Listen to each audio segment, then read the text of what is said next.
అండి. అందరూ ఎలా ఉన్నారు? బాగున్నారా? Welcome to my YouTube channel Mom's Recipes. ఈరోజు మన ఛానల్‌లో గుత్తి వంకాయ ఎలా చేయాలో చూద్దాము.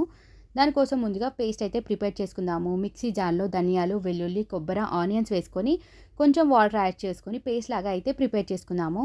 ఆ తర్వాత ఒక పాన్ పెట్టుకొని ఆయిల్ వేసుకొని పోపు దినుసులు, పచ్చిమిర్చి, ఎండుమిర్చి, ఆనియన్స్ అలాగే స్పైసెస్‌ని కూడా యాడ్ చేసుకొని ఒకసారి వీటిని కలుపుకున్న తర్వాత ఇందులోకైతే కరివేపాకు కూడా యాడ్ చేసుకుందాము. ఆనియన్స్ కొంచెం ఫ్రై అయిన తర్వాత ఇందులోకి పసుపు, ఉప్పు, అల్లం వెల్లుల్లి పేస్ట్ కూడా యాడ్ చేసేసుకుందాం. ఉప్పు అనేది ఎవరి టేస్ట్‌ని బట్టి వారు వేసుకుందామండి. అల్లం వెల్లుల్లి పేస్ట్ నుంచి పచ్చివాసన పోయిన తర్వాత మనం ముందుగా ప్రిపేర్ చేసుకొని పెట్టుకున్న పేస్ట్‌ని కూడా యాడ్ చేసుకుందాము.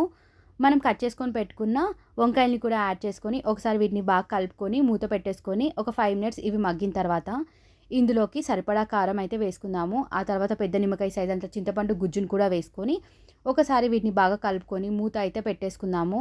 ఆ తర్వాత ఇందులోకి గరం మసాలా అలాగే కొత్తిమీర కూడా వేసుకొని ఒకసారి వీటిని బాగా కలుపుకొని మూత పెట్టేసుకొని ఒక 10 మినిట్స్ ఇవి బాగా బాయిల్ అయిన తర్వాత వంకాయలు అయితే బాగా సాఫ్ట్ అయిపోతాయి. అంతే అండి, ఎంతో టేస్టీ అయిన గుత్తి వంకాయ అయితే రెడీ అయిపోయింది. Thank you. Please subscribe to my channel.